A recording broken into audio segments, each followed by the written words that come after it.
அன்பர்களே வணக்கம். கள்ளக்குறிச்சியிலிருந்து ஜாலகா பேசுகிறேன். ஸ்ரீ ஜாலகா தேவி ஆன்மீக அறக்கட்டளை மற்றும் மாந்திரிக விழிப்புணர்வு. நாம் இன்னைக்கு பார்க்க போகிறது மந்திர சம்பந்தமான ஜப வழிமுறையை பற்றி பார்க்க போகிறோம். நிறைய பேர் மாந்திரிக ஜபம் பண்ணுறாங்க, யோகா பண்ணுறாங்க, தியானம் பண்ணுறாங்க, இப்படி நிறைய விஷயங்கள் இருக்குது.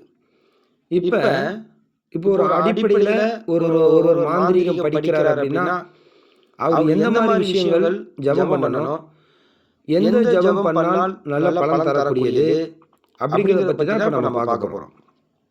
ஜபம் பண்ணுவதில் பல வகைகள் இருக்கு, சரியா? அதில் 7 வகைப்பட்டும் நம்ம பார்ப்போம்.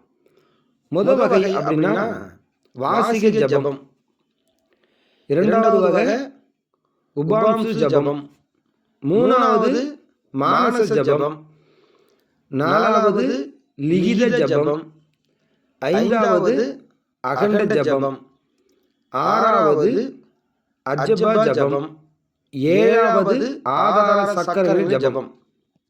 சரியா? இப்போ இந்த 7 ஜபம் இருக்கு. ஜபம்னா உங்களுக்கு தெரியும், நம்ம ஆசன பலகையில உட்கார்ந்து ஜபம் பண்றது. சரி, இந்த ஜபத்தை பத்தி நிறைய சித்த புருஷர்கள் சொல்லியிருக்காங்க. இது சம்பந்தமான விஷயங்கள் நிறைய நூல்கள்ல, புக்ல, இணையதளத்துல இருக்கு. எனக்கு தெரிஞ்ச தகவல்கள் மட்டும் நான் விழிப்புணர்வா பதிவு பண்றேன். ஏன்னா நிறைய பேர் தெரியாம பாவம் நிறைய கஷ்டப்படுறாங்க. இப்ப முதல் ஜபம்னா என்ன அப்படின்னு பார்ப்போம். வாசிக ஜபம். இந்த வாசிக ஜபம் என்றால் என்ன அப்படிங்கிறத பார்க்கலாம். ஒரு மந்திரத்தை ஜபம் பண்ணும்போது வாய் விட்டு சத்தம், அதாவது மற்றவர்கள் கேட்கிற மாதிரி ஜபம் செய்தால் அது வாசிக ஜபம். இப்ப ஒரு உதாரணத்துக்கு ஓம் ஐயம் கிளீம் ஒரு மந்திரம் இருக்கு வச்சுக்கோங்களேன். ஓம் ஐயம் கிளீம் அப்படின்னு சொன்னா அதுக்கு பேர் வந்து பாத்தீங்கன்னா வாசிக ஜபம். அந்த ஜபம் அதுக்கு பேர். அடுத்தது உபாம்சு ஜபம். ஒலி வெளியே சொல்லாமல், அதாவது சவுண்ட் வெளியே வராமல், உதட்டுக்கும் நாக்குக்கும் அசையாமல் மந்திரத்தை உச்சரிப்பது உபாம்சு ஜபம். நிறைய பேர் நீங்க பார்க்கணும், இந்த உபாம்சு ஜபத்தை வந்து அது அவ்வளவு சீக்கிரம் வெளியில நம்மளால சொல்லிட முடியாது. ஏன்னா ஒரு மந்திரத்தை ஃபர்ஸ்ட் நம்ம படிக்கிறோம்னா மந்திரம் நம்ம மைண்ட் செட்ல ஏறணும், எழுத்து பிழை இல்லாமல் வர பழகணும். அப்பதான் வாசிக ஜபத்தை செய்தால் மட்டும்தான் உபாம்சு ஜபத்தை 2வது கட்டத்துக்கு அந்த மந்திரத்தை நம்ம தள்ள முடியும். எப்படியுமே சரி, மந்திரத்தை வாயிலிருந்து உதட்டுக்கும் வாய்க்கும் அசைவு இல்லாமல் சொன்னால் அது ஒரு உபாம்சு ஜபம். அடுத்ததா பாத்தீங்கன்னா மூணாவது பாத்தீங்கன்னா மானச ஜபம். இந்த முறை என்பது ரொம்ப புனிதமான முறை. மனசுக்குள்ளாரே ஜபிக்கிறது. எந்த ஒரு அசைவற்றும் அப்படியே மந்திரத்தை வந்து அப்படியே மனசுக்குள்ளாரே அப்படியே ரொட்டேட் ஆகிட்டே இருக்கும். சாதாரண ஜபம் பண்றதை விட, சாதாரண பூஜையை விட வாசிக ஜபத்துக்கும் 10 மடங்கு மேலானது. அதை விட உபாம்சு ஜபத்துக்கும் 10 மடங்கு மேலானது. உபாம்சு ஜபத்துக்கும் இந்த மானச ஜபம் 1000 மடங்கு மேலானது. உபாம்சுக்கு வாசிக ஜபத்துக்கு உபாம்சு ஜபம் பெருசு, உபாம்சுக்கு மானச ஜபம் பெருசு. அப்ப இந்த மானச ஜபம், அதாவது மனசுக்குள்ளாரியே உடலெல்லாம் அசைவற்று நிறுத்தி மனசுக்குள்ளாரே சொல்லக்கூடிய ஜபம்னா மானச ஜபம். இத நம்ம விட்டுட்டு அந்த சக்கரம் மட்டும்தான் மூவ் ஆகும், வேற எதுவுமே இருக்காது. இந்த மாதிரி மந்திரங்கள் படித்தால், ஜபம் செய்தால் 1000 மடங்கு பலன் தரும்.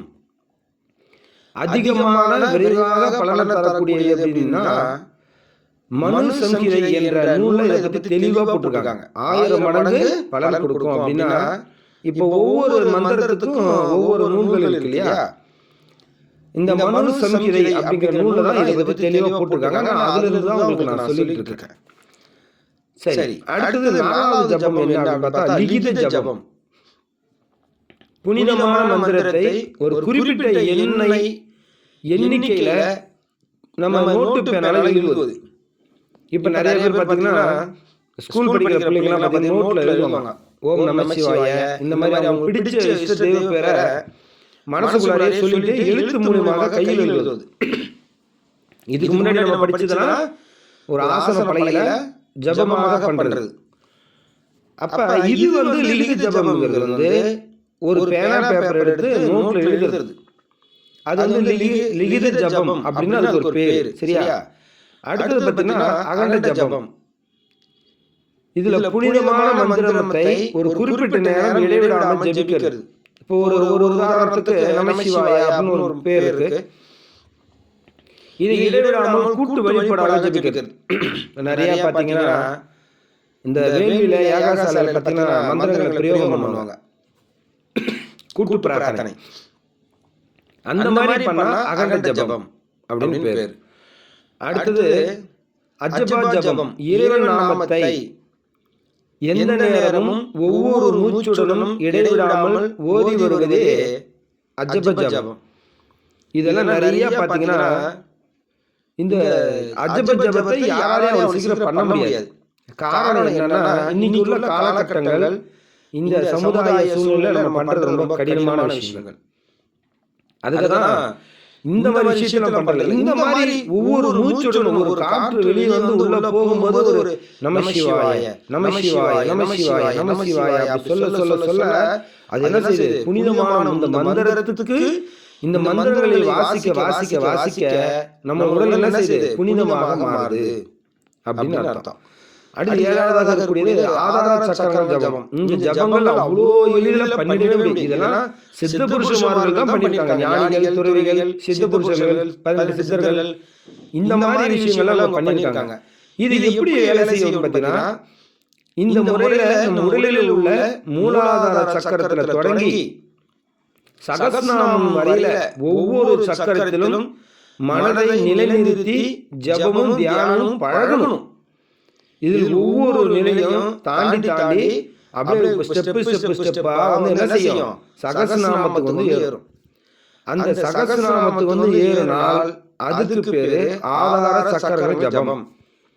சரியா?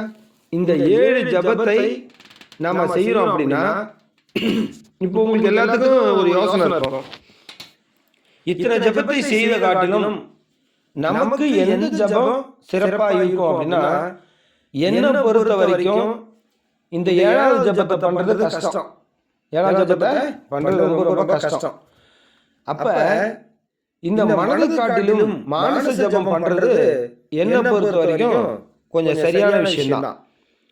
எப்படின்னு கேட்டீங்கன்னா, எல்லா மந்திரத்தையும் நம்ம இடைவிடாமல் சொல்லணும் அப்படின்னா அது சாத்தியமில்லாத விஷயங்கள்.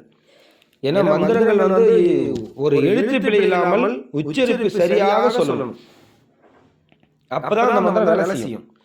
இப்ப நிறைய பேர் பாத்தீங்கன்னா நமசிவாய அப்படிங்கறத நமசிவாய அப்படின்னு சொல்றவங்க இருக்காங்க.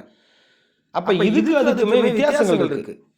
இறைவன் அது நீங்க கை கூப்பிட்டாலும் வரும், மந்திரம் சொல்லி கூப்பிட்டாலும் வரும், இசை பொருளாக உடுக்கை மேலங்கள் நாதஸ்வரம் மூலியமாக கூப்பிட்டாலும் வரும், நீங்க வெறும் சங்கு ஊதுனா கூட வரும். ஆனா எல்லாத்தை விட காட்டிலும் மந்திரத்துக்கு வரக்கூடிய இறைவனுடைய வழிகாட்டுதல் மிக மிக பெரிய புனிதமானது, ரொம்ப அது பவர்ஃபுல்லானது. அதுல மிஸ்டேக் ஏற்பட்டால், தவறுகள் நடந்தால் அதை திருப்பி நம்மள அடிச்சிடும். எந்த முறையில் இறைவனை கூப்பிட்டாலும் அது நம்ம ஒன்றும் பண்ணாது. ஆனா இந்த மந்திரத்தை ஜெபத்தை காட்டிலும் கூப்பிடும் போது நாம் என்ன செய்யணும்? ரொம்ப அதுக்கு தகுந்தால் போல் பரிசுத்தமாக அதுல பிழை இல்லாமல் நம்ம இருக்க கத்துக்கணும். அப்ப மானசீக ஜெபம் நம்ம பண்ணலாம்.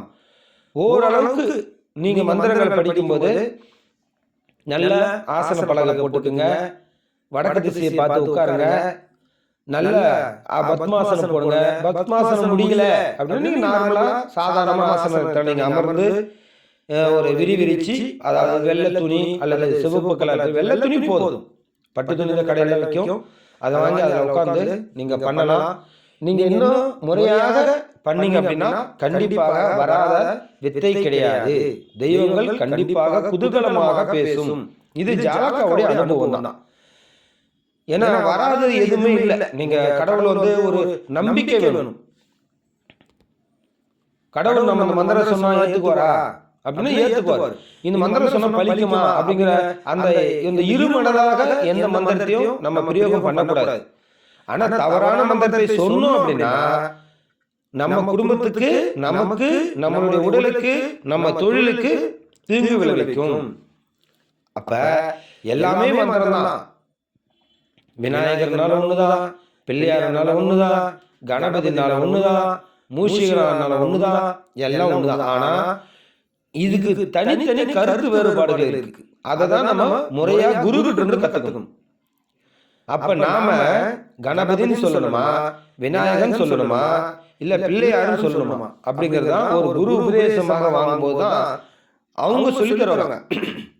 இந்த மந்திரத்துக்கு இதுதான் பொருள், இந்த பொருளை காட்டிலும் இந்த இறைவன் நமக்கு ஆசீர்வாதமும் அனுகிரகமும் அந்த பிரார்த்தம் நமக்கு கிடைக்கும் அப்படின்னு சொல்லும் போதுதான் அதை நம்ம சரியான நேர்கோட்டுல கொண்டு வர முடியும். சரியா? நம்ம மாந்திரிகம் படிக்கிறவங்க எல்லாருமே முறையாக குரு கிட்ட உபதேசங்கள் வாங்கி அவங்க மூலியமாக நீங்க படிச்சீங்கன்னா உங்களுக்கு வித்தை கைகூடி வரும். அதனால இந்த சொல்லக்கூடிய மந்திரத்தை, சொல்லக்கூடிய ஜபத்தை நீங்க மானசீக முறையில 3வது கட்டமா இருக்கிறத சொல்லுங்க. கண்டிப்பாக உங்களுக்கு கைகூடி வரும். இதுல உங்களுக்கு எது சந்தேகம்னா கண்டிப்பாக கீழே இருக்கிற என்னுடைய நம்பருக்கு நீங்க தொடர்பு கொள்ளலாம். நான் உங்களுக்கு விளக்கங்கள் தரேன். இல்ல மந்திரங்கள் நான் ஜெபிக்கிறேன், மந்திரங்கள் எனக்கு சித்தி ஆகல, தெய்வங்கள் என்கிட்ட பேசல அப்படிங்கிறவங்க நீங்க கரெக்டான ஒரு குரு கிட்ட உபதேசம் வாங்க. இல்லைன்னாலும் நீங்க என்னை தொடர்பு கொண்டாலும் அதுக்கான சரியான விளக்கங்கள் நான் கண்டிப்பா தரேன். மந்திரங்கள் படிப்பது ரொம்பவும் கடினமான விஷயம். ஆனால் அதை சரியாக படித்து விட்டால் இந்த கலியுகத்துல நமக்கு பெரிய மோட்சமும் புண்ணியமும் கிடைத்துவிடும். எல்லாரும் மந்திரத்தை படிக்க முடியாது, யாருமே மாந்திரிகவாதி அவ்வளவு சீக்கிரம் ஆக முடியாது. ஒரு மாந்திரிகர் ஆகிறானா வாழ்க்கையில திரும்பி பார்க்க முடியாத அளவுக்கு ஒரு பெரிய மாற்றத்தை ஏற்படுத்தி இருக்கும்.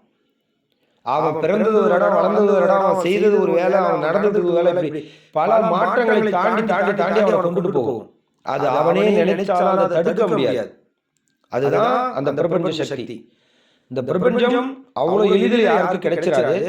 கிடைக்கணும் அப்படிங்கிற ஒரு அமைப்பு பிரார்த்தம் இருந்தால் அது யாராலையும் தடுக்கவும் முடியாது. நீங்க சரியா ஒரு சில பேருக்கு பிரார்த்தம் இருக்கும், அமைப்பு இருக்கும், அவங்ககிட்ட தெய்வமும் இருக்கும், ஆனா அதை ஆக்டிவேட் பண்ண தெரியாது. இதுதான் தெய்வம் தெரியாதே உட்காந்துருப்பான். பிரபஞ்சம் அவனை கொடுத்துட்டே இருக்கும். அது நல்லதும் தெரியாது, கெட்டதும் தெரியாது. இவங்களும் அந்த பிரபஞ்சம் கொடுக்கறத இவனுடைய சொற்களாலே அது தடுத்து தடுத்து நின்றுட்டே இருக்கும்.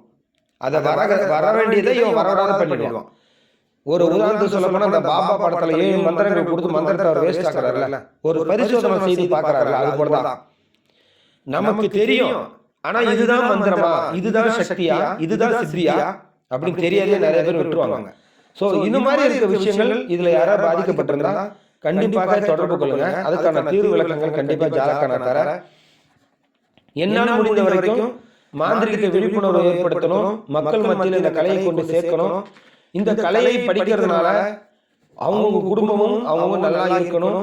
இது அவங்க மனித பிறவி எடுத்ததுக்கான மோட்சங்கள் அடையணும் அப்படிங்கிற நல்ல எண்ணத்தோட தான் இந்த விஷயங்கள்லாம் நான் ரகசியங்களை பதிவு பண்றேன். ஒரு சில விஷயங்கள் ரகசியங்கள் மறைக்கப்பட்டிருக்கு. ஏன்னா எல்லாமே வெளிப்படையாக இணையதளத்தில் கொடுக்க முடியாது, கொடுக்க கூடாது. ஏன்னா அதனால ஒரு சரியான பயிற்சி இல்லாமல் ஒரு கொண்டு மாட்டிக்கிட்டு கஷ்டப்பட்டாருன்னா அதுக்கு நான் உடனடியாக ஆகிடக்கூடாதுங்கிற நல்ல எண்ணத்துல இதை விழிப்புணர்வாக பதிவு பண்ணிருக்கேன். தொடர்ந்து பார்ப்போம். நன்றி, வணக்கம். தொடர்ந்து நம்மளுடைய சேனலை பாருங்க, சப்ஸ்கிரைப் பண்ணுங்க. நம்ம சேனல் அடுத்த நபருக்கு ஷேர் பண்ணுங்க. நீங்க தெரிஞ்சுக்கிட்ட மாதிரி அடுத்தவங்க தெரிஞ்சுக்கிட்டோம். சரிங்களா? நன்றி, வணக்கம். அடுத்தது மீண்டும் ஒரு பதிவு சந்திப்போம். ஜெய் ஜாலகதேவி நமோ.